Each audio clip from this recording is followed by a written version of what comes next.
Have you ever found yourself trapped in that frustrating liminal space where you've done everything right, yet the breakthrough still eludes you?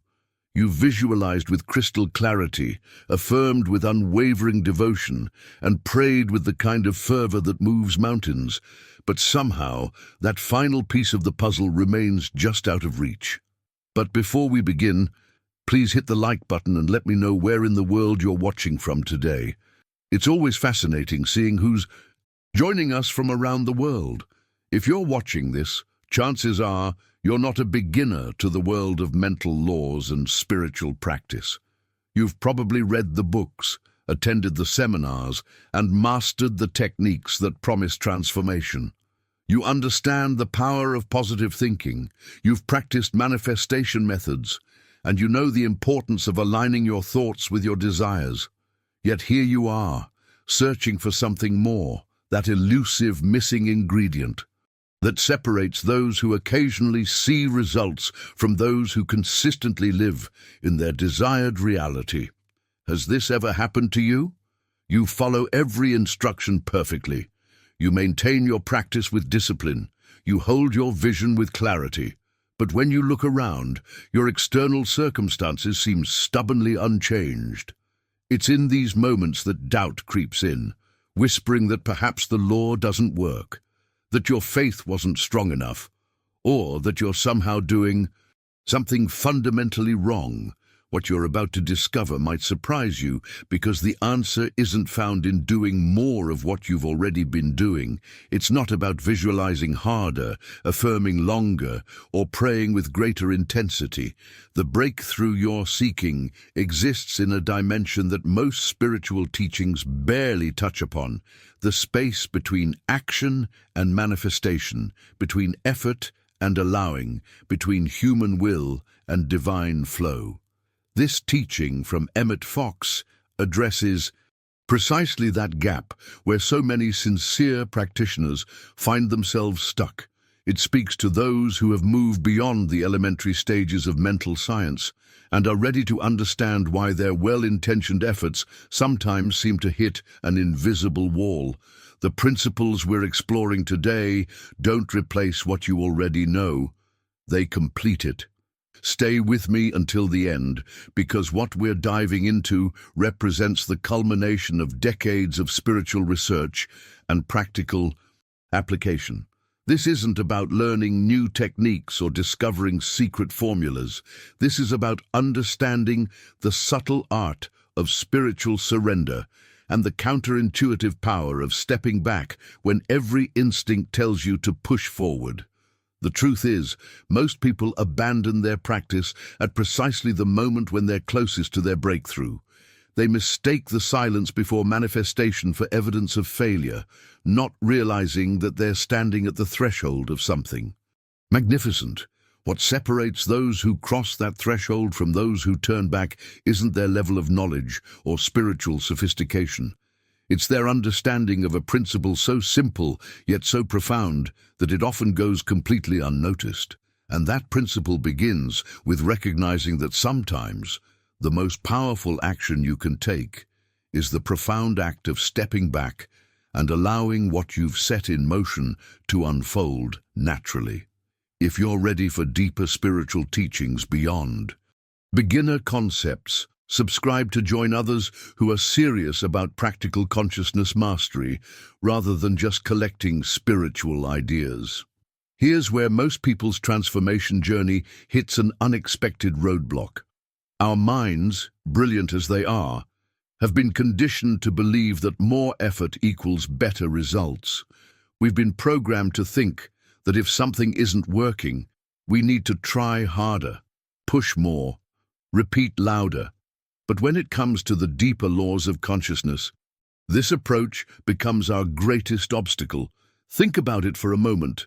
When you plant a seed in your garden, what happens if you keep digging it up to check if it's growing? You actually prevent the very process you're trying to encourage. The same principle applies to your mental and spiritual practices. There's a delicate dance between conscious intention and unconscious allowing, between setting your vision and trusting the invisible forces that bring it to life. This is where the real hidden truth lies.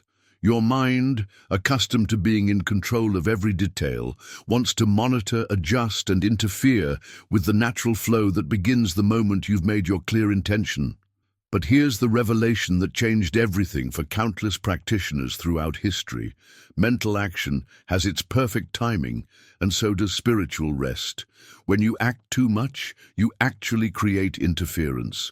When you learn to withdraw at the right moment, you create space for miracles. The great sages of the 19th and 20th centuries understood something that modern seekers often miss. There's a precise combination that unlocks extraordinary results, and it's not what most people expect. It's the marriage between crystal clear impression and complete abandonment. You create the impression with absolute clarity and conviction, then you release it entirely to work through channels beyond your conscious control. Thomas Troward, one of the most profound thinkers in this field, identified what he called the law of mental reversal. This isn't just philosophical theory, it's a practical principle that explains why some people see consistent results while others struggle indefinitely. According to this law, every thought that you assume deeply and completely must produce its corresponding effect, but only once it's been properly released from your conscious grip. This creates an interesting paradox that most people never learn to navigate. The very act of holding on too tightly to your desired outcome can prevent it from manifesting. It's like trying to catch a butterfly. The more aggressively you pursue it, the more likely it is to flutter away. But when you create the right conditions and then allow it to come to you naturally, magic happens.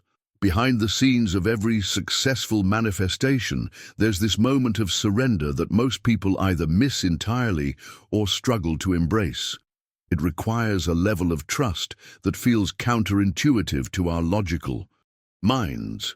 You're essentially saying, I've done my part perfectly, and now I'm confident enough in the process to let go completely. This is where the real impact begins to unfold. When you understand this principle and begin to apply it, you'll notice a shift not just in your results, but in your entire relationship with the creative process. The anxiety dissolves, the desperate need to control every detail relaxes, and you begin to move through life with the quiet confidence of someone who knows how to work with universal principles rather than against them.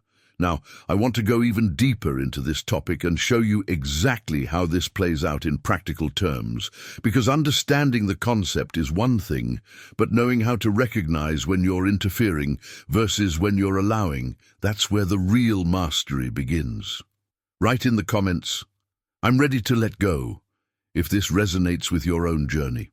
The breakthrough moment often comes when you discover that the very thing you thought was helping might actually be working against you. This revelation became crystal clear through the work of Émile Coué, a French pharmacist who stumbled upon something extraordinary while treating his patients in the early 1900s. Coué noticed something that completely revolutionized his understanding of healing. It wasn't the endless repetition of positive phrases that created the transformation in his patients. Instead, it was that precise moment when their minds shifted into believing without any effort whatsoever. There was a distinct quality to this belief. It wasn't forced, it wasn't manufactured through willpower, and it certainly wasn't achieved through mechanical repetition. This discovery reveals something profound about how our consciousness actually operates. When you're trying to force a belief into existence through sheer repetition, you're actually broadcasting doubt. Every time you feel the need to repeat an affirmation, you're unconsciously confirming that you don't quite believe it yet. But when belief arrives naturally, effortlessly, it carries an entirely different vibration. Consider how nature operates around you every single day. Trees don't strain to grow taller, flowers don't force themselves to bloom, and rivers don't struggle to flow downhill.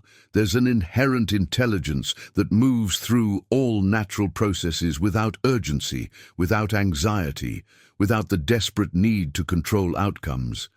Yet everything gets accomplished with perfect timing and precision. This principle isn't just poetic metaphor. It's a practical blueprint for how your own transformation can unfold. The ancient wisdom captured in Psalm 46:10 speaks directly to this.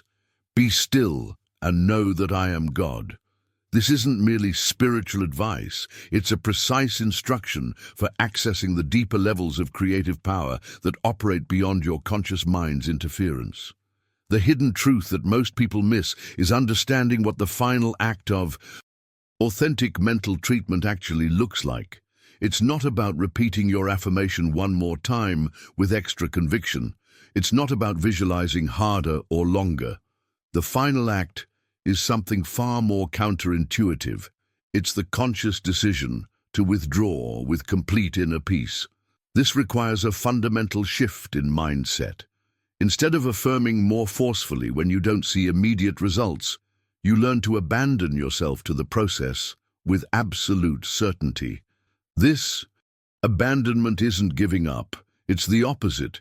It's a demonstration of such profound confidence in what you set in motion that you no longer feel the need to manage every detail of how it unfolds. If this approach resonates with your journey, a like helps me know this content is reaching people who are ready for these deeper teachings. Behind the scenes of every successful manifestation, there's this critical moment when the person stops pushing. The urgency dissolves, the desperate seeking ceases, and there's a palpable sense of completion even before any external evidence appears. It's precisely at this point that the result begins its approach. This creates an interesting paradox in human psychology. The very act of desperately wanting something often repels it, while the state of peaceful knowing draws it in naturally. It's like trying to remember a word that's on the tip of your tongue. The harder you grasp for it, the more elusive it becomes. But the moment you relax and stop trying, it effortlessly surfaces. The journey of understanding this principle requires you to make some uncomfortable decisions about how you approach your desires. You have to be willing to release your attachment to timelines, to specific methods of delivery, and even to your own sense of being in control. This doesn't mean becoming passive or indifferent. It means transitioning from anxious action to confident allowing.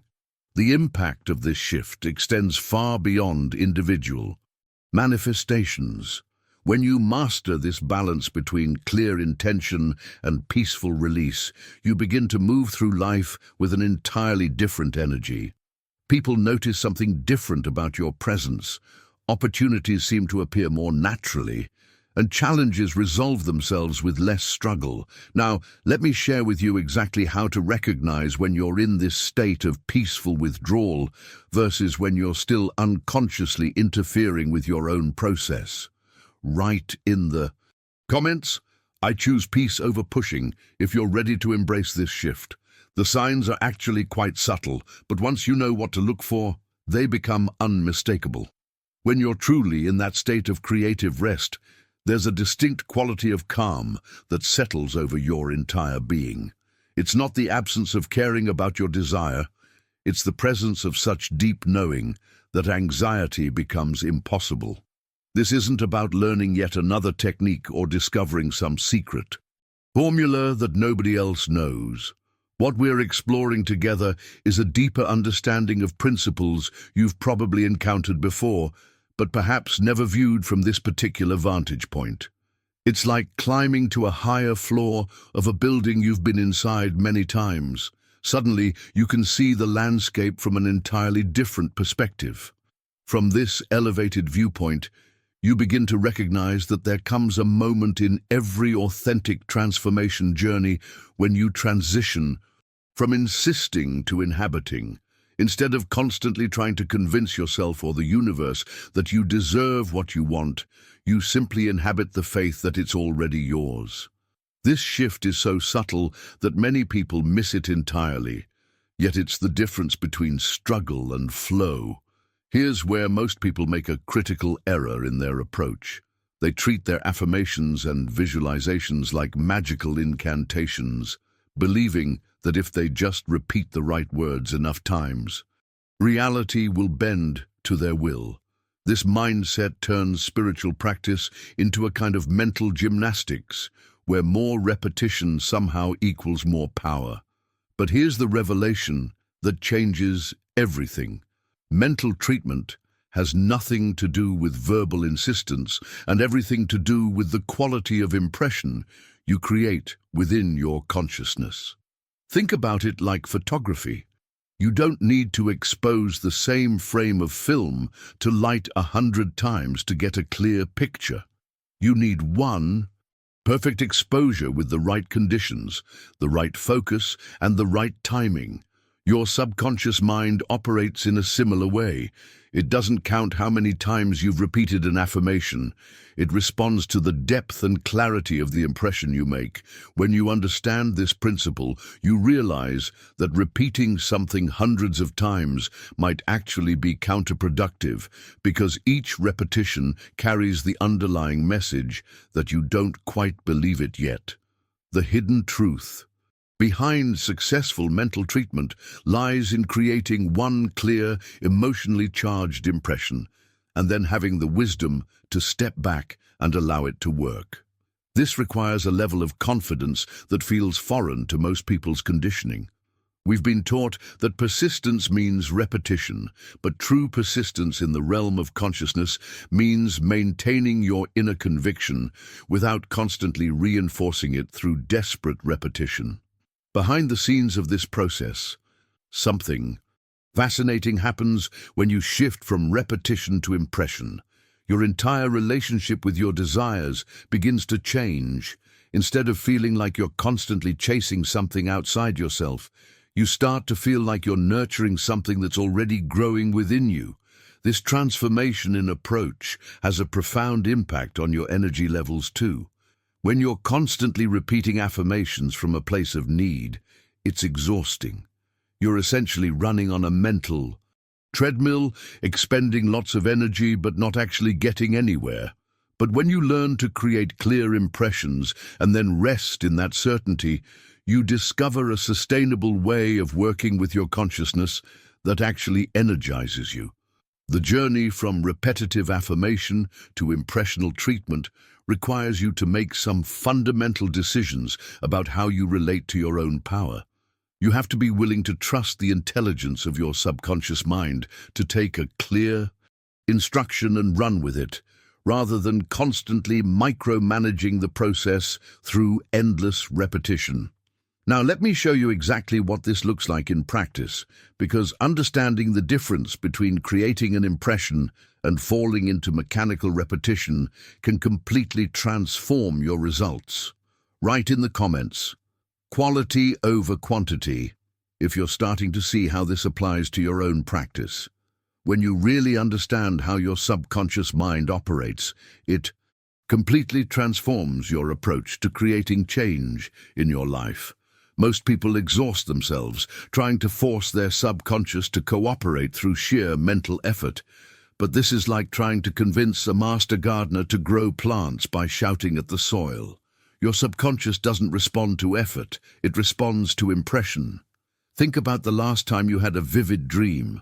Your subconscious didn't create that entire experience because you worked hard at it or repeated instructions to yourself. It happened naturally, effortlessly, because the right conditions were present for that impression to take hold and unfold.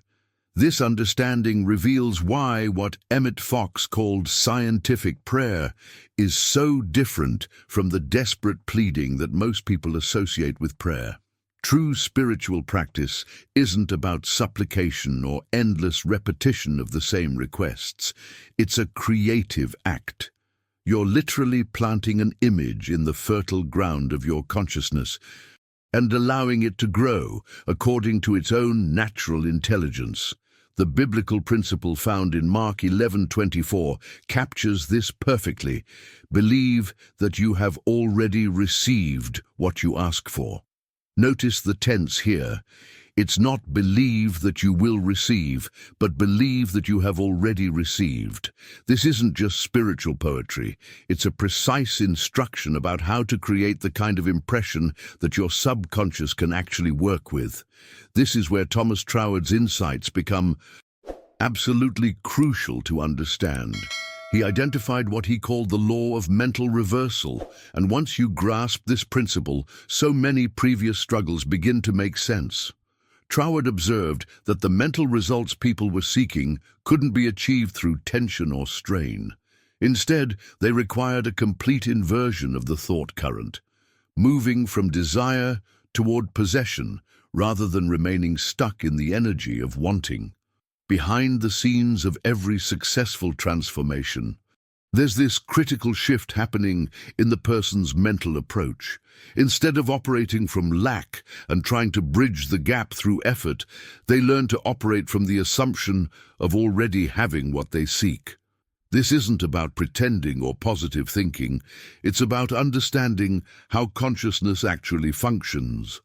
The journey from lack-based thinking to possession-based thinking requires some fundamental decisions about how you relate to your desires.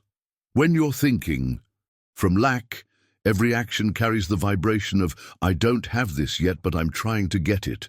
When you're thinking from possession, your actions carry the entirely different vibration of, I'm expressing what I already am. This shift has a profound impact on every area of your life because it changes the very foundation from which you operate. Your body language changes, your decision-making process shifts, and even your conversations begin to reflect this new internal reality. People around you start to sense something different, though they might not be able to put their finger on exactly what it is. Subscribe if you want content that bridges ancient wisdom with practical application. These teachings are designed for people who've moved beyond surface-level spirituality. The hidden truth that most people miss is that their mind's action must flow from conception to realization, not from lack to effort. When you're operating from lack, you're essentially swimming upstream, against the natural current of manifestation. But when you learn to start from the point of conception, the clear knowing of what you want to experience, the movement toward realization becomes much more natural and effortless. This reversal of mental current creates what you might call a magnetic effect in your life. Instead of chasing opportunities and forcing outcomes, you begin to attract the people, situations, and resources that align with your inner state of possession. Now let me show you exactly how to make this mental reversal in your own life, because understanding the concept intellectually is just the beginning. Write in the comments, I'm reversing the current, if you're ready to shift from effort to impression. The practical application of this mental reversal becomes crystal clear when you think about how a farmer approaches planting. Picture this scenario. A seasoned farmer prepares his field, selects the highest quality seeds, and plants them at precisely the right time when soil conditions are optimal. Once that seed is in the ground, does he dig it up the next day to check if it's sprouting? Does he replant the same seed dozens of times throughout the week, thinking that more planting equals faster growth? Of course not. That would be absurd. The farmer understands that true planting happens once, at the proper moment, with complete confidence in the natural law of growth. He waters when needed, tends the soil, but he doesn't interfere with the underground process that's already been set in motion. Your mental and spiritual practice operates according to this exact same principle. When you've created a clear, emotionally charged impression in your consciousness, constant checking, adjusting, and redoing actually disrupts the natural unfolding process. It's like digging up your mental seed every few hours to see if it's growing yet. This understanding completely transforms your relationship with spiritual practice. Instead of feeling like you need to maintain constant vigilance over your desires, you learn to trust the intelligence of the process itself. The hidden truth is that your consciousness, like fertile soil, has its own natural capacity to take a clear instruction and develop it into full manifestation. Here's where the quality versus quantity revelation becomes absolutely crucial to your success. One deeply felt, conviction-filled moment of clear intention accomplishes more than 1,000 mechanical repetitions, performed without real belief. This isn't just spiritual theory, it's practical psychology. I remember working with someone who perfectly illustrated this principle. He had been affirming, "I am prosperous, I am successful," for months, sometimes repeating these phrases hundreds of times per day. Yet he remained in financial difficulty, growing more frustrated and desperate with each passing week. When we explored what was happening behind the scenes of his practice, the problem became obvious. His affirmations were mechanical. They were coming from a place of lack and desperation rather than conviction and knowing. Every repetition was actually reinforcing the underlying belief that he wasn't prosperous, because if he truly believed he was, why would he need to keep affirming it so desperately? The transformation in his approach was remarkable. Instead of multiple daily repetitions, he learned to create one powerful moment each day where he genuinely felt the reality of prosperity flowing through his life. He would sit quietly, breathe deeply, and allow himself to experience the emotional state of someone who truly is abundant. Within weeks, his external circumstances began to shift dramatically. This distinction between mechanical repetition and authentic impression-making requires some important decisions about how you approach your spiritual practice. You have to be willing to trust that one moment of genuine conviction outweighs hours of half-hearted repetition. You have to choose quality of consciousness over quantity of words. The impact of this shift extends far beyond individual practice sessions. When you stop treating your affirmations like magical incantations that need constant repetition, you free up enormous amounts of mental and emotional energy. You begin to move through your day with a different kind of confidence. The confidence that comes from knowing you've planted something real, and now you can trust it to grow.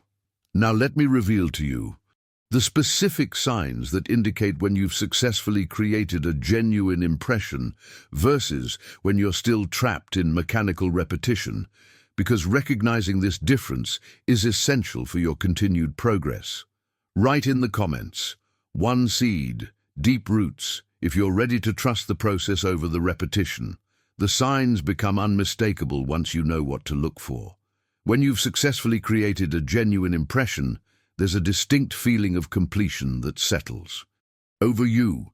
It's not the exhaustion that comes from trying hard, it's the peaceful satisfaction that comes from knowing something has been properly planted.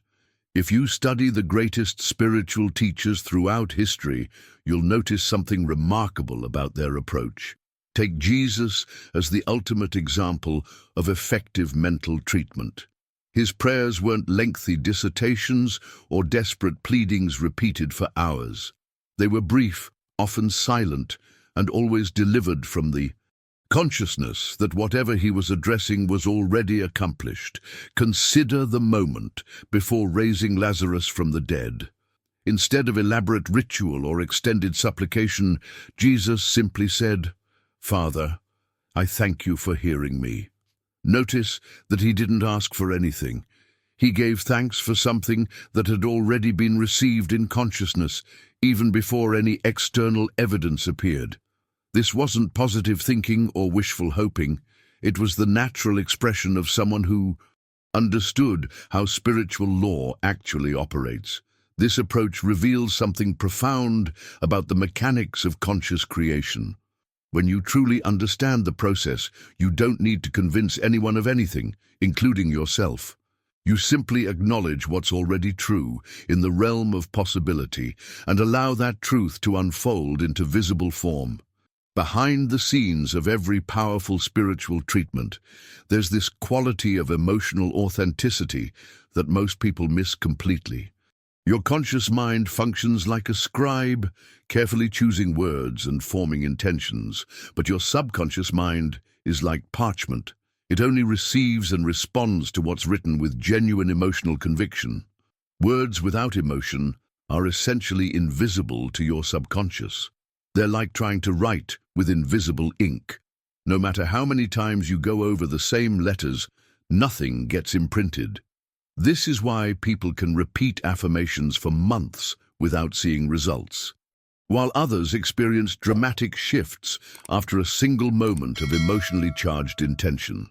The transformation happens when you understand that effective treatment must be accompanied by genuine feeling, clear mental images, and unshakable conviction. It's not about manufacturing emotions or forcing yourself to feel a certain way. It's about finding that authentic connection to the reality you're seeking to experience. This emotional component is where many people's spiritual practice falls apart. They approach their affirmations and visualizations like a mental exercise, going through the motions without engaging their heart. They wonder why nothing changes, not realizing that they're essentially trying to plant seeds without providing the emotional nutrients that allow them to take root. Hit like, if you appreciate substance over spiritual fluff, your engagement tells me there are others who want practical wisdom over empty motivation. The journey toward mastering this emotional element requires some honest self-reflection about how you actually feel when you're doing your spiritual work. Are you going through the motions, or are you genuinely experiencing the reality of what you're declaring? The difference in results is astronomical. When you learn to combine clear intention with authentic emotion, something magical happens. Your practice becomes effortless because you're no longer fighting against your own doubts and resistance. Instead, you're expressing something that feels genuinely true from the deepest levels of your being. The impact of this shift extends into every area of your life because you're no longer compartmentalizing your spiritual practice into designated times and places. The conviction you cultivate during your formal practice begins to permeate your daily thoughts, conversations, and decisions. Now let me share with you the specific technique for creating this emotional authenticity in your own practice, because once you master this element, everything else becomes remarkably simple. Write in the comments, emotion is the key, if you're ready to move beyond mechanical repetition into authentic feeling. The technique itself is surprisingly simple, but it requires a fundamental shift in how you approach the entire process of conscious creation. Most people rush into their spiritual practice the same way they rush into everything else in their lives, with urgency, anxiety, and the desperate hope that if they just try hard enough, something will finally work. But here's where the hidden truth becomes absolutely critical to understand. You cannot enter effective prayer or mental treatment with haste or anxiety and expect meaningful results. It's like trying to have a deep conversation while running a marathon. The conditions simply aren't conducive to the quality of connection you're seeking to establish. The preparation phase is where most people either succeed or sabotage themselves before they've even begun. Just as you wouldn't plant seeds in concrete or throw grain onto dry, hardened ground, you cannot expect your consciousness to receive and develop new impressions when your mind is scattered and agitated. This requires some intentional decisions about how you create the conditions for transformation. Before you ever speak an affirmation or form a visualization, you must first prepare the ground with inner silence. This isn't just a nice-to-have addition to your practice, it's absolutely essential for creating the fertile mental environment where spiritual seeds can actually take root. The process looks deceptively simple from the outside. You relax your body, deepen your breathing, and consciously quiet your senses until you feel your mind settling into a state of genuine rest. Only when you can sense this inner stillness do you then launch your seed, one clear, specific affirmation charged with authentic faith. One only, then complete rest.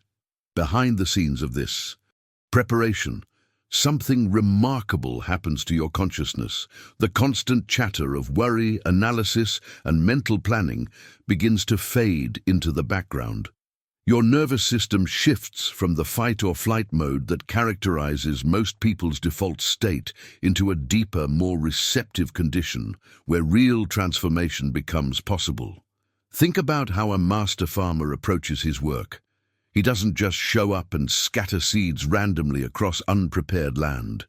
He first tills the soil, softens it, waters it, and ensures that every condition is optimal for growth. He understands that the quality of preparation directly determines the quality of the harvest. Your consciousness operates according to this exact same principle. The subconscious mind that you're seeking to impress with new ideas and images opens to rest, not effort. It responds to quietude, not anxiety. When you're in a state of inner agitation, your subconscious is essentially closed to new input, no matter how perfect your affirmations might be. This understanding transforms your entire approach to spiritual practice. Instead of seeing preparation as time wasted before getting to the real work, you begin to recognize that the preparation is the real work. The quality of your inner state when you plant your mental seed determines everything about how that seed will develop. The impact of proper preparation extends far beyond your formal practice sessions. When you learn to cultivate inner stillness before attempting to influence your subconscious, you develop a skill that serves you in every area of life. You become someone who can access calm and clarity even in challenging situations, simply because you've trained yourself to create optimal internal conditions. Now, let me walk you through the specific steps for creating this optimal state of consciousness, because once you experience the difference between planting seeds in prepared ground versus scattered ground, you'll never want to practice any other way. Write in the comments, "I'm preparing the soil," if you're ready to slow down and create the right conditions for your transformation. The specific steps unfold naturally once you understand that stillness isn't just a nice spiritual concept. It's actually a precise formula for accessing deeper levels of consciousness. When Psalm 46:10 instructs us to be still and know that I am God, this isn't decorative poetry or metaphorical language. It's providing you with the exact sequence required for authentic spiritual connection. Stillness is literally the condition that precedes divine knowledge. Think about this for a moment. You cannot hear a whisper in a noisy room, and you cannot perceive the subtle movements of your deeper consciousness while your mind is filled with mental chatter, worry, and analysis. The knowing that the psalm refers to only becomes accessible when you create the internal silence necessary to perceive it. This revelation changes everything about how you approach your spiritual practice. Most people try to force their way into higher states of consciousness through effort and concentration, but the pathway is actually through conscious relaxation and the deliberate silencing of all other inner sounds. The practical application of this principle requires at least 5 minutes of intentional preparation before any serious mental treatment. This isn't time wasted, it's the foundation that determines whether your subsequent efforts will be effective or futile. You begin by finding a quiet space where you won't be interrupted, sitting comfortably with your spine naturally erect. Close your eyes and place your hands either on your thighs or allow them to rest naturally at your sides. The position itself isn't magical, but the act of settling into a specific, comfortable posture signals to your nervous system that you're transitioning from activity mode into receptive mode. Your breathing becomes the primary tool for creating the internal conditions you need. Breathe deeply and deliberately, holding each breath for about 2 seconds before exhaling slowly and completely. This isn't complicated breathing technique. It's simply using your breath as an anchor for your attention while your mind naturally settles. The most important instruction during this preparation phase is to think of nothing. Don't try to solve problems. Don't review your day. Don't plan your future. Simply observe your breathing rhythm, without trying to control or perfect it. Just watch the natural ebb and flow of air moving in and out of your body. Behind the scenes of this seemingly simple process, something profound is happening to your consciousness. Your brainwaves naturally shift from the beta frequencies associated with active thinking into the alpha and theta ranges, where your subconscious becomes much more accessible and receptive to new impressions. The transformation in your internal state becomes quite noticeable after just a few minutes of this conscious preparation. The mental noise that normally dominates your awareness begins to fade into the background, replaced by a quality of alert relaxation that feels both energizing and deeply peaceful. This state of prepared consciousness is where real spiritual work becomes possible. When you've successfully created this internal stillness, your subsequent affirmations, visualizations, or prayers carry an entirely different quality of power and authenticity. You're no longer trying to force impressions into an agitated mind. You're planting seeds in optimally prepared soil. The impact of mastering this preparation phase extends far beyond your formal spiritual practice. You begin to carry this capacity for inner stillness with you throughout your day, accessing calm and clarity even in the midst of external chaos or challenge. Now let me reveal to you what happens in those first crucial moments after you've established this state of stillness. Because this is where most people either succeed brilliantly or unconsciously sabotage their entire effort. Write in the comments, "Stillness first," if you're committing to this foundation before rushing into technique. Those crucial first moments after establishing stillness reveal where most people's spiritual practice either succeeds brilliantly or falls apart completely. This is the precise point where your understanding of spiritual law either serves you or sabotages you, often without you even realizing what's happening. The greatest error that sincere practitioners make is assuming they need to repeat their treatment multiple times to get results. This mindset actually reveals a fundamental misunderstanding of how consciousness operates, and, more importantly, it demonstrates a lack of trust in the intelligence of your own subconscious mind. Think about this from a different angle. If you hired the most skilled architect in the world to design your dream home, would you give them the blueprints and then immediately start second-guessing their ability to execute the project?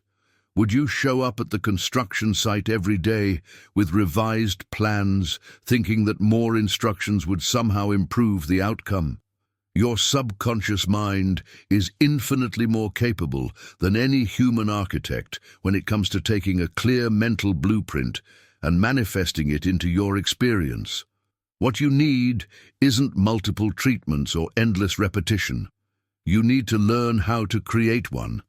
Treatment so clear, so emotionally authentic, and so complete that your subconscious can run with it without interference. This understanding becomes crystal clear when you examine the parable of the sower that Jesus shared in Matthew 13. Most people read this story and think he's talking about agriculture, but he's actually revealing one of the most important principles of conscious creation. The same seed produces dramatically different results, depending entirely on the condition of the terrain where it falls. Jesus wasn't speaking about wheat or farming. He was speaking about ideas and how they develop in human consciousness. Your mental affirmation, your visualization, your moment of clear intention, these are the seeds. Your calm, prepared mind is the terrain. The quality of your results has everything to do with the condition of your consciousness when you plant the seed, not how many times you plant it. Behind the scenes of every successful transformation, there's this moment of perfect planting. The person has prepared their inner terrain properly.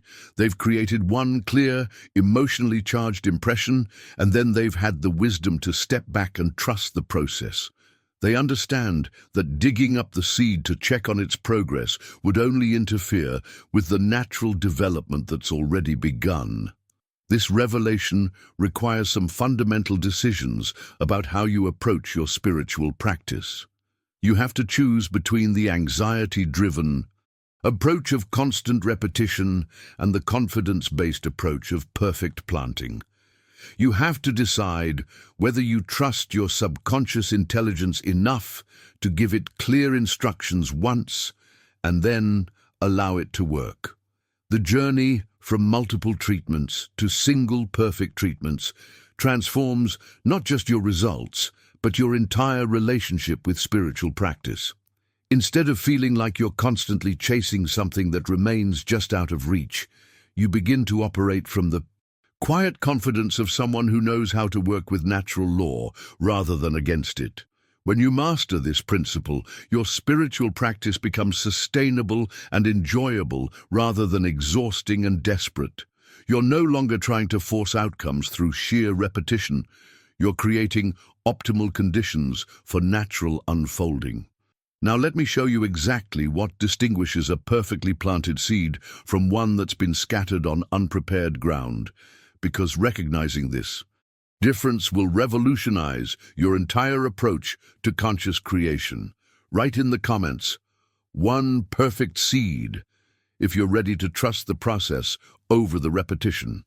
The distinction between perfectly planted seeds and scattered ones becomes obvious once you understand the three essential elements that must be present for any mental treatment to take root and flourish. Most people get one or two of these elements right, but miss the third completely, which explains why their results remain inconsistent or non-existent. The first element is a clear image, where you actually see the result already fulfilled in your mind's eye. This isn't vague wishful thinking or general hoping for better circumstances.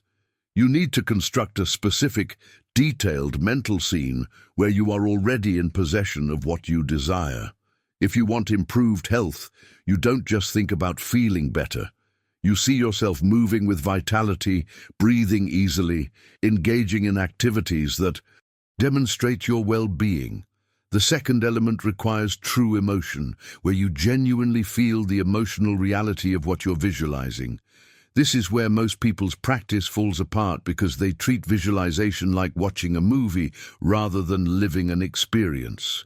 You must feel what it would actually be like to have already achieved your goal. The satisfaction, the peace, the joy, whatever authentic emotions would naturally arise from that accomplishment. The third element involves confidence in the law itself. Once you've created your clear image with genuine emotion, you must completely let it go. This doesn't mean forgetting about your desire or becoming indifferent to the outcome. It means trusting that you've planted something real and allowing the natural processes of manifestation to unfold without your constant interference. The story of a young actor perfectly illustrates how these elements work together in practice. He came seeking guidance because months of affirmations and visualizations had produced no opportunities. When I explored his actual method, the problem became immediately apparent. He was visualizing constantly, multiple times per day, but he had never once convinced himself that he already possessed the role he wanted. His practice was like planting seeds every few hours in the same spot, rather than planting once with confidence. The constant repetition was actually broadcasting doubt rather than faith.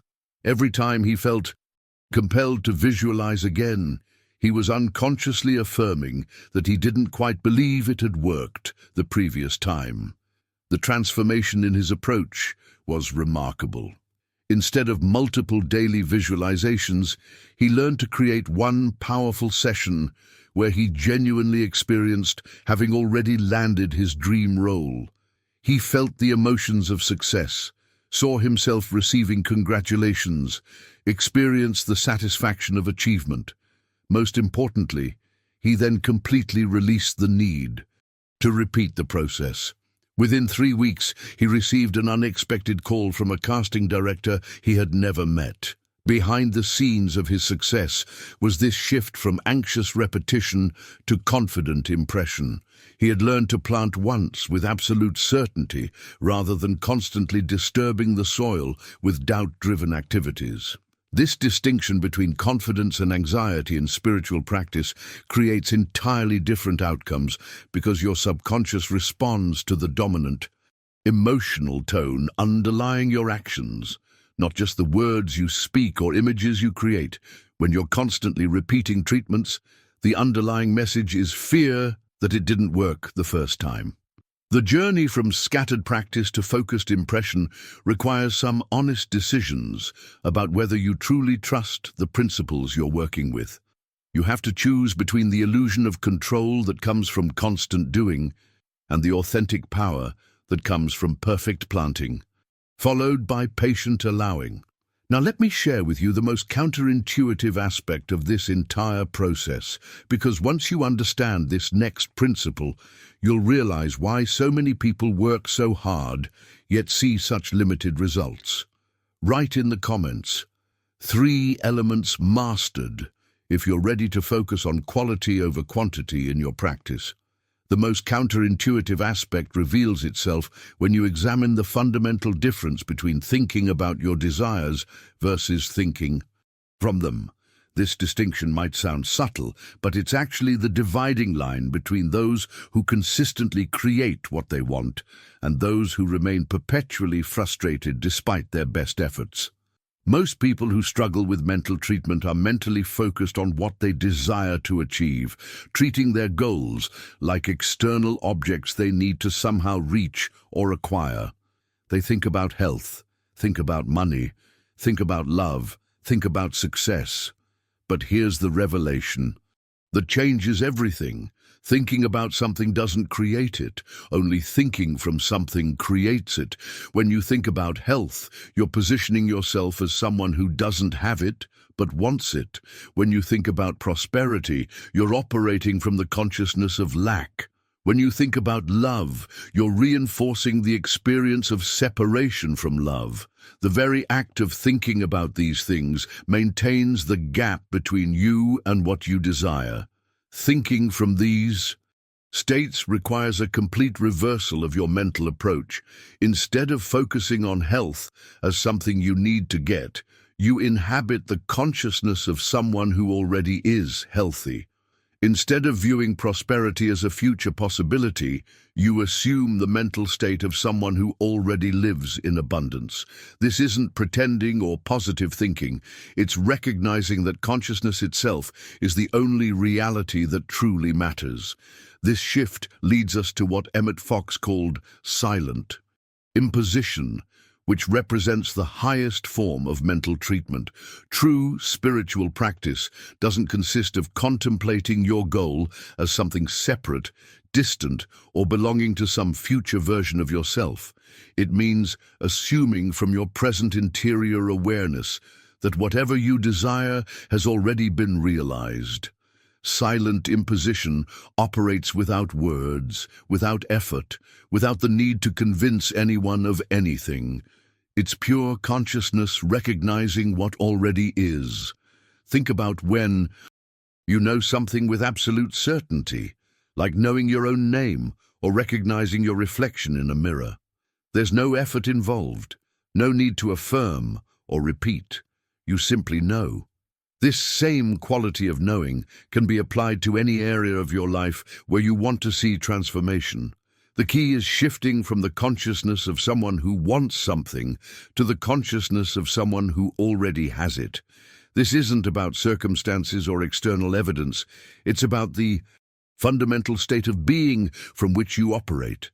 Behind the scenes of this mental shift, something remarkable happens to your entire energy field. When you're thinking about your desires, there's a quality of reaching, striving, and incompleteness that permeates everything you do.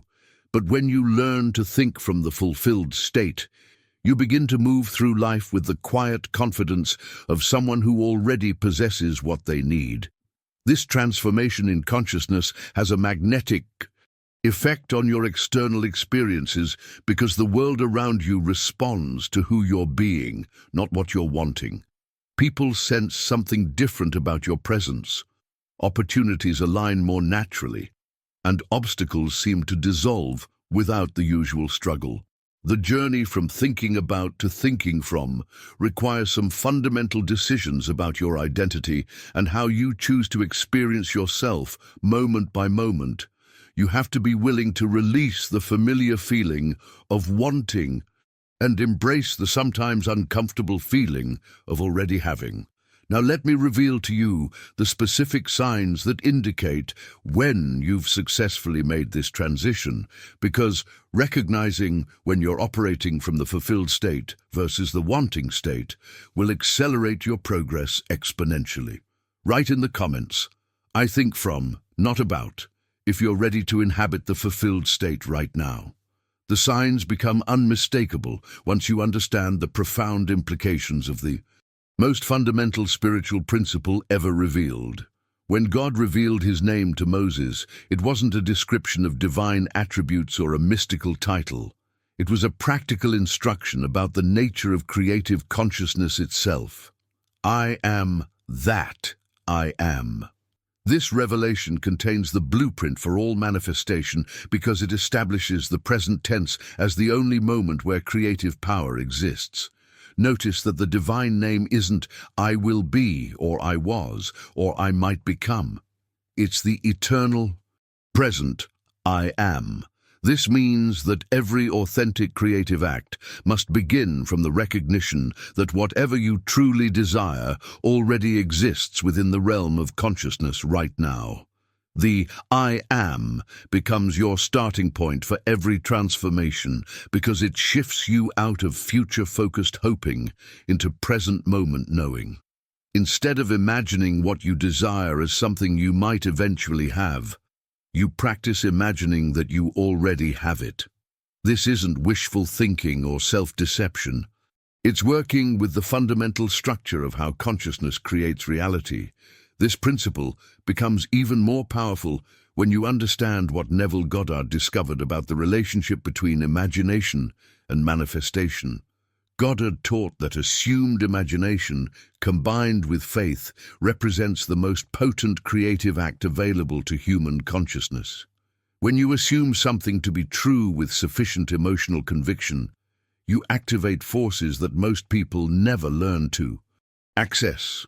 Behind the scenes of this process lies a remarkable truth about how your subconscious mind operates. Your subconscious doesn't distinguish between a physical experience and an interior image that you feel as completely true. If you can inhabit a desired state with enough emotional conviction, your subconscious accepts that experience as real and begins mobilizing all the invisible mechanisms necessary to make it visible. This understanding transforms your entire approach to personal change because you realize that you don't have to wait for external circumstances to shift before you can experience the consciousness you desire. You can inhabit the state of health, prosperity, love, or success right now, regardless of what your current external situation might suggest. The journey from future-based hoping to present-moment embodiment requires some fundamental decisions about how you relate to time and possibility. You have to be willing to release the familiar comfort of postponing your fulfillment until some future moment when conditions might be more favorable. When you master this principle, something remarkable happens to your entire energy and presence. Instead of carrying the vibration of someone who wants something, you begin radiating the qualities of someone who already has it. This shift in your inner state naturally attracts corresponding experiences because the external world essentially mirrors back the consciousness you consistently embody. The impact of living from the I am principle extends far beyond individual desires or goals. You begin to understand that consciousness itself is the only true substance, and everything else is simply its expression in various forms.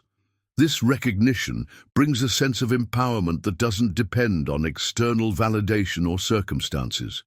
Now, let me reveal to you the most challenging aspect of this practice and why so many people struggle to maintain this state of assumed fulfillment, especially when their external world seems to contradict what they're claiming internally. Write in the comments, "I am already," if you're ready to embody your desired state right now. The most challenging aspect reveals itself when you realize that the greatest test of your spiritual understanding isn't found in your prayers, affirmations, or visualizations. The real test comes in your capacity to completely release what you've treated and surrender to the natural unfolding process with absolute confidence. This is where most people's faith crumbles, because releasing feels counterintuitive to everything we've been taught about achievement and success. Here's the crucial distinction that most people miss entirely. Abandoning your mental treatment isn't giving up on your desire or renouncing what you want. It's actually the ultimate affirmation of possession from the deepest level of your soul. When you can truly let go of something, you're demonstrating that you already consider it yours. You don't desperately cling to things you genuinely possess. This principle challenges everything about our culture's approach to getting results. We've been conditioned to believe that constant monitoring, adjusting, and effort are signs of commitment and dedication. But in the realm of consciousness, these behaviors actually signal doubt and interfere with the natural processes that bring desires into manifestation. Jesus illustrated this perfectly in one of his most overlooked teachings found in Mark 4:26. He said, "The kingdom of God is like a man who scatters seed on the ground and then sleeps and rises night and day, while the seed sprouts and grows without him knowing how." The farmer doesn't stand over his field with a magnifying glass, checking every few hours to see if anything is happening. He plants with confidence and then allows nature to do what nature does. The seed grows while you sleep, not because you're watching it, but precisely because you trust the process enough to look away.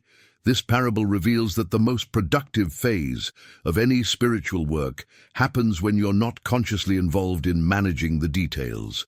Your conscious mind plants the seed through clear intention, but your unconscious mind handles the complex work of bringing it to fruition. Behind the scenes of every successful manifestation, there's this critical moment when the person stops trying to help their desire manifest. They plant their mental seed with clarity and conviction. Then they genuinely forget about it in the best possible way. They don't forget because they don't care. They forget because they're so confident in the process that constant monitoring becomes unnecessary. This requires a fundamental shift in how you measure your spiritual progress. Instead of evaluating success based on how often you think about your goals or how intensely you focus on them, you begin to measure success by how naturally you can release them after proper planting. The ability to let go becomes the ultimate indicator of genuine faith. The journey toward mastering this release requires confronting some uncomfortable truths about control and attachment. Most people discover that they've been unconsciously addicted to the feeling of working toward something, and the prospect of truly letting go feels like losing their sense of purpose or direction. But here's what actually happens when you learn to properly release your treatments. A profound sense of peace settles over your entire approach to life. You stop living in a constant state of anticipation and anxiety about whether your desires will manifest. Instead, you begin operating from the quiet confidence of someone who has planted something real and trusts completely in the harvest. Now, let me share with you the specific signs that indicate whether you've truly released your treatment or whether you're unconsciously still trying to manage the process, because this distinction determines everything about your results. Write in the comments, "I trust the process," if you're ready to let go and allow your seeds to grow naturally. The specific signs reveal themselves when you examine one of the most remarkable demonstrations of release-based faith recorded in spiritual history. A Roman centurion approached Jesus seeking healing for his servant. But when Jesus offered to come to his house, the centurion's response revealed something extraordinary about the nature of authentic faith. He said, "I'm not worthy for you to enter under my roof. Just say the word and my servant will be healed." This wasn't humility speaking. It was absolute confidence in spiritual law. The centurion understood something that most people miss entirely. True faith doesn't need to monitor the miracle. It rests completely in the knowing that what has been set in motion will unfold perfectly. This Roman officer demonstrated the ultimate sign of genuine release. He didn't need to be present for the healing, didn't need to witness the process, didn't need confirmation or updates. He simply trusted that the word spoken with authority would accomplish its purpose without his supervision or assistance. That's the consciousness of someone who has truly let go. This level of release becomes even more crucial when you're dealing with situations where the external world has already issued its verdict against you. When doctors have delivered their diagnosis, when financial experts have declared your situation hopeless, when relationships seem irreparably broken, this is where mental treatment reaches its highest and most challenging dimension. You're not just creating something new, you're internally rewriting a reality that has been externally confirmed and accepted by everyone around you. This requires a level of inner authority that most people never develop because it means choosing your own consciousness over the collective agreement about what's possible or impossible. Behind the scenes of every miraculous reversal, there's someone who made a fundamental decision that no external diagnosis, verdict, or expert opinion has more power than their own consciousness when they choose to decree something different. This isn't denial or wishful thinking. It's understanding that consciousness is the ultimate authority in your experience. The transformation happens when you realize that every external judgment is simply someone else's opinion based on limited information and temporary circumstances. The doctor sees symptoms, but you have access to the healing intelligence that created your body. The financial advisor sees debt, but you can access the infinite creativity that generates new possibilities. This journey toward inner authority requires some uncomfortable decisions about whose voice you're going to consider final in your life. You have to choose between the comfort of agreeing with external authorities and the responsibility of becoming your own ultimate authority based on spiritual law. When you master this principle, you discover an unshakable peace that doesn't depend on external validation or circumstances. You begin to understand that the only reality that truly matters is the one you consistently hold in consciousness with conviction and emotional authenticity. The impact of developing this inner authority transforms not just specific situations, but your entire relationship with challenge and limitation. You stop seeing obstacles as permanent fixtures and start recognizing them as temporary experiences that can be consciously shifted. Now let me reveal the most profound aspect of this entire teaching, because what I'm about to share represents the culmination of everything we've explored together, and will show you how to integrate all these principles into a unified approach. Write in the comments, "I choose my own decree," if you're ready to claim your inner authority over external judgments. The most profound aspect reveals itself when you understand the biblical principle found in Isaiah 54:17, which declares with absolute authority, "No weapon formed against you shall prosper, and every tongue which rises against you in judgment you shall condemn." This isn't merely inspirational poetry, it's a precise instruction about your inherent authority to reject any external affirmation that contradicts your inner spiritual law. The word condemn here doesn't mean to judge harshly, but rather to declare null and void. You have the conscious authority to look at any diagnosis, any expert opinion, any statistical probability, any family pattern, and simply say, "This has no power over my reality. I choose a different decree." This represents one of the most radical shifts you can make in your spiritual understanding. This authority becomes even more powerful when you discover that there exists a level of mental creation that transcends words entirely. Most people never access this dimension because they remain focused on verbal affirmations and spoken declarations. But beyond the realm of language lies a superior form of spiritual practice where pure thought, without needing to be pronounced, becomes living law. Your subconscious mind responds far more powerfully to sustained emotional patterns than it does to repeated words. When you can hold a clear image charged with genuine emotion and maintain that pattern consistently in your consciousness, you're working with forces that operate at a much deeper level than verbal communication. This is why the most accomplished spiritual practitioners throughout history often worked in complete silence.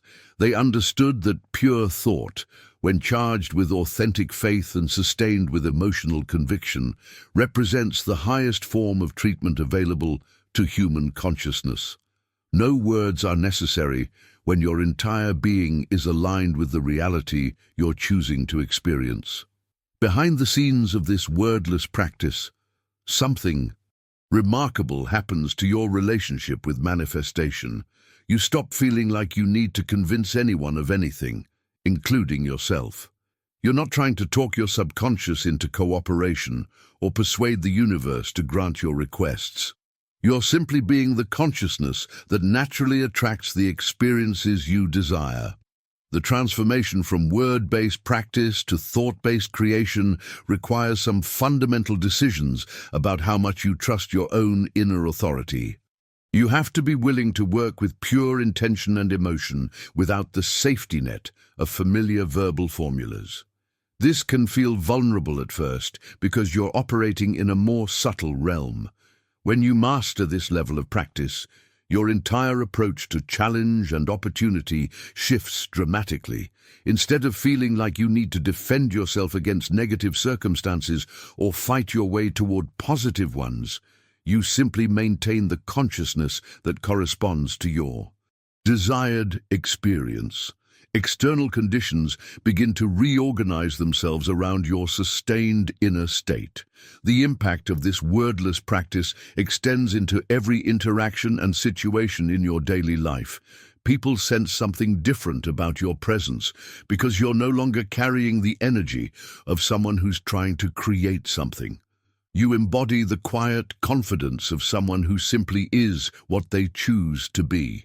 This journey towards silent mastery represents the culmination of everything we've explored because it integrates all the previous principles into one unified approach. You prepare your consciousness, plant your clear intention, and then sustain that reality through pure thought and emotion rather than constant verbal reinforcement. Now let me guide you through the practical application of this silent practice, showing you exactly how to work with pure consciousness in a way that transforms not just specific circumstances, but your entire relationship with creative power. Write in the comments, "Silent power activated," if you're ready to transcend words and work directly with consciousness. The practical application of working with pure consciousness reveals itself through a very specific internal signal that most people either miss completely or dismiss as insignificant. There exists an unmistakable indicator that your mental treatment has been received and accepted by your subconscious mind. And once you learn to recognize this signal, you'll never again wonder whether your spiritual work is actually effective. This signal manifests as what can only be described as causeless peace. This isn't the peace that comes from favorable circumstances or the relief you feel when a problem gets solved. This is a deeper, more substantial peace that descends like a silent mantle after you've completed a well-done treatment. It arrives without external reason and carries the quiet authority of something profound having been accomplished in the invisible realm. When this peace settles over you, it's your consciousness confirming that the seed has been properly planted and received. There's a distinct quality to this state, a sense of completion that doesn't depend on seeing immediate results or external validation. You simply know, without knowing how you know, that something real has been set in motion. Behind the scenes of this divine signal lies one of the most important principles for anyone serious about conscious creation. This peace becomes your internal compass, indicating when to continue working versus when to step back and allow the process to unfold. When you feel this causeless peace after a treatment, that's your cue to stop, release, and trust completely. The challenge most people face isn't in creating this peace, but in recognizing it when it appears and trusting it enough to actually let go of their desire to keep working on the situation. They experience this profound stillness and then immediately start questioning whether they should do more affirmations, more visualizations, more something to ensure their treatment takes hold. This brings us to perhaps the most critical phase of any spiritual practice: what to do during the interval between your mental treatment and its external manifestation. Most people who abandon their practice don't do so because the law failed to work. They give up because their impatience defeated them before the natural timing could complete its course. The period between planting and harvesting isn't dead time or empty space. It's spiritual gestation, requiring a very specific attitude that most people never learn to master. You need confidence without anxiety, rest without doubt, and patience without passivity. This state requires some fundamental decisions about how you're going to relate to time and trust. The transformation happens when you understand that this interval isn't a test of your faith or a punishment for some spiritual inadequacy. It's simply the natural rhythm of how consciousness creates form. Just as physical pregnancy requires 9 months regardless of how eager the parents might be to meet their child, spiritual manifestation operates according to its own perfect timing. During this gestation period, your primary task isn't to keep working on your desire or constantly check for signs of progress. Your job is to maintain the consciousness of someone who has already planted something real and now simply goes about their life with quiet confidence in the harvest. Now let me reveal to you the specific practices that sustain this state of confident waiting, because mastering this phase often determines whether your spiritual work bears fruit or withers from interference. Write in the comments, "I recognize the peace," if you've experienced this divine signal and are learning to trust it. The specific practices that sustain confident waiting begin with recognizing and eliminating one of the most subtle, yet destructive errors that sabotages spiritual work before it can bear fruit. This error appears in the form of urgency, and it's so commonplace that most people don't even recognize it as interference. Urgency isn't simply about wanting something quickly or feeling eager for results. It's a specific emotional quality of anxiety that carries an unmistakable vibration of scarcity and fear. When you treat from urgency, you're unconsciously broadcasting the message that you don't have what you need. That time is running out, that disaster awaits. If your desire doesn't manifest soon enough, this anxious energy completely contradicts the consciousness of already having what you desire. Remember, effective spiritual practice requires you to operate from the fulfilled state, but urgency keeps you locked in the vibration of lack and desperation. Every urgent thought, every anxious check for progress, every fearful worry about timing undermines the very foundation you're trying to build. Behind the scenes of urgent energy lies a fundamental misunderstanding about how spiritual law operates. Urgency assumes that your conscious anxiety somehow speeds up the manifestation process, but the opposite is true. The law of consciousness works through peace, rest, and confident knowing, never through frantic energy or desperate need. The antidote to this destructive urgency can be found in one of the most powerful formulas ever recorded for spiritual practice. Psalm 23 provides what could be called the perfect template for moving from anxious wanting into authoritative rest. When it declares, "The Lord is my shepherd, I shall not want." Notice the specific language being used. This isn't, "I hope I won't lack," or "I'm asking to be given what I need." The statement carries the unmistakable tone of someone who already knows their provision is certain. "I shall not want" is authoritative rest speaking. It's the consciousness of someone so confident in their spiritual supply that anxiety becomes impossible.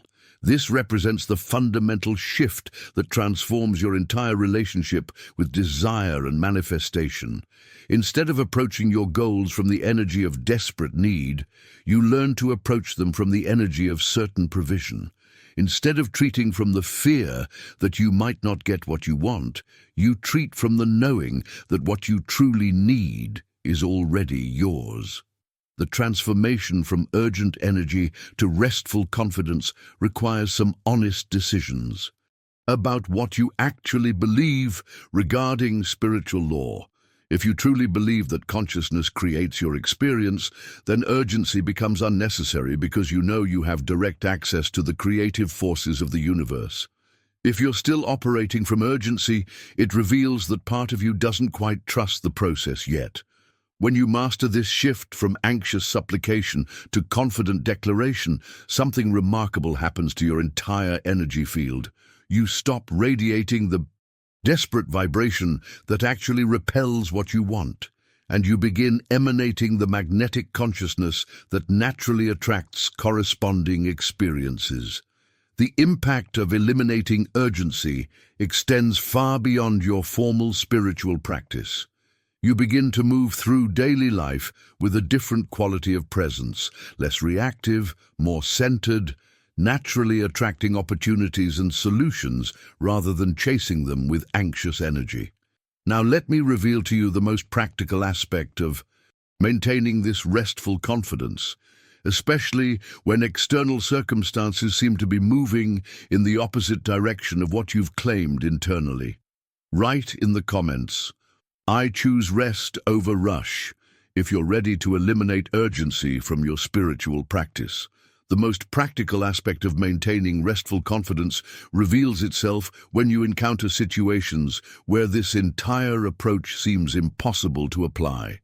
There are moments in life when the soul becomes so wounded, confused, or emotionally overwhelmed that it simply cannot generate the clarity and peace necessary for effective mental treatment.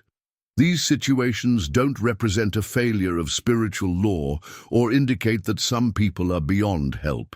Instead, they reveal one of the most beautiful aspects of consciousness work, the availability of vicarious treatment, where one person's clear mind can establish the spiritual foundation that another person's troubled mind cannot yet sustain.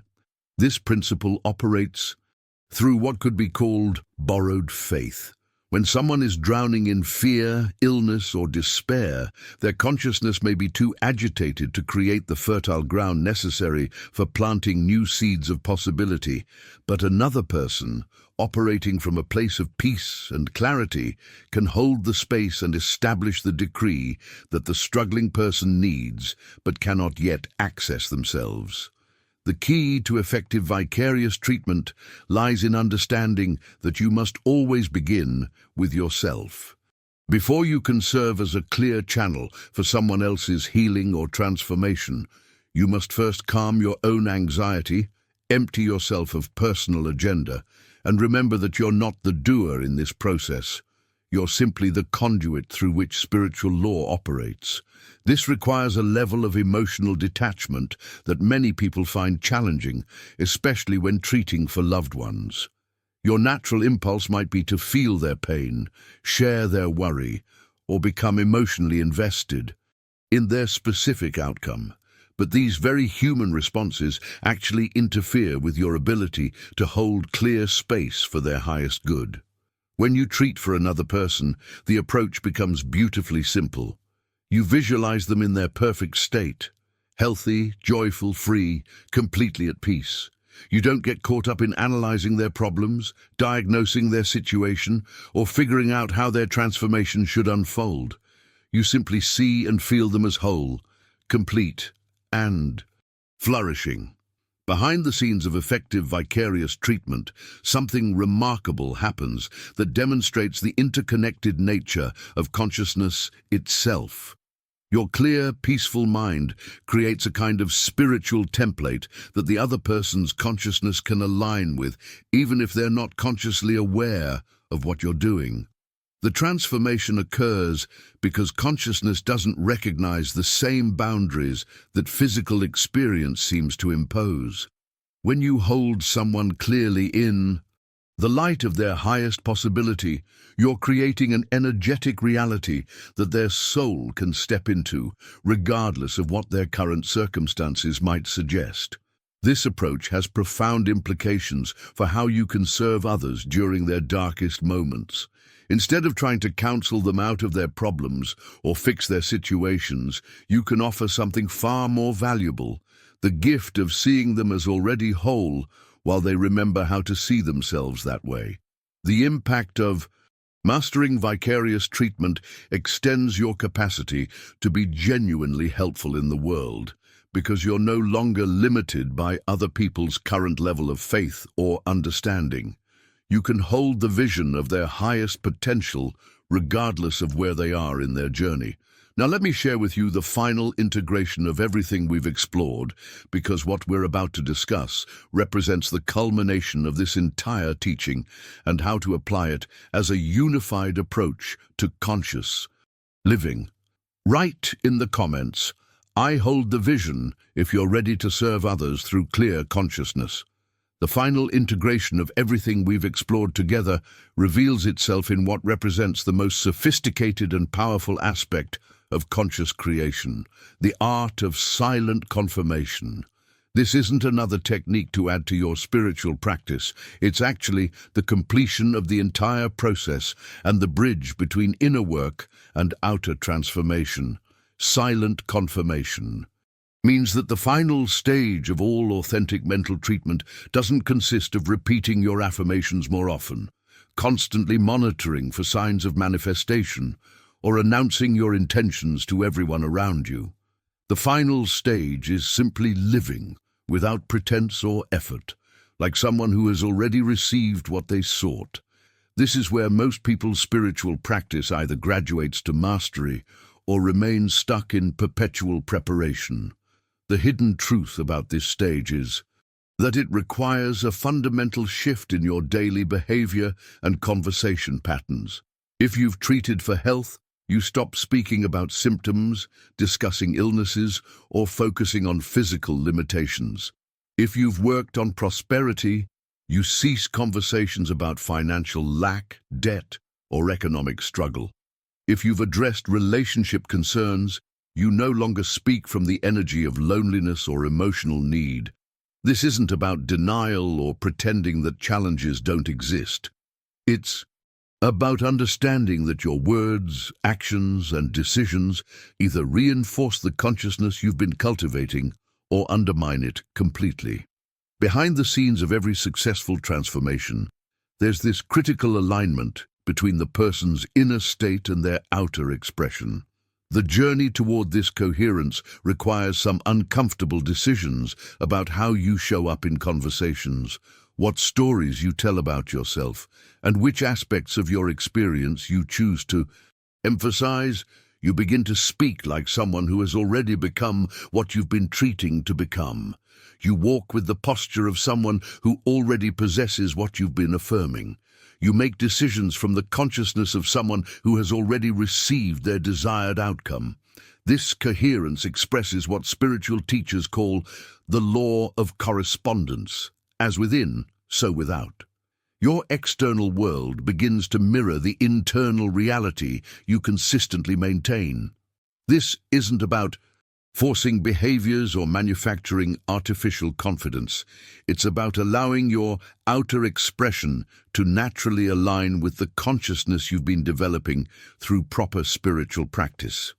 The transformation becomes remarkably smooth when you understand that this isn't additional work on top of your inner practice.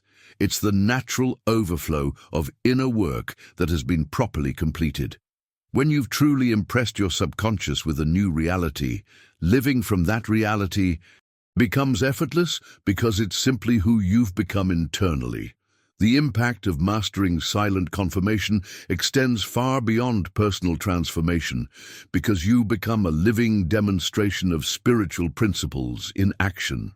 People around you begin to sense something different about your presence, your responses to challenges, and your general approach to life, though they may not be able to identify exactly what has changed. Now let me reveal to you the subtle signs that indicate whether you're truly living from silent confirmation or whether you're unconsciously sabotaging your spiritual work through misaligned daily choices and conversations.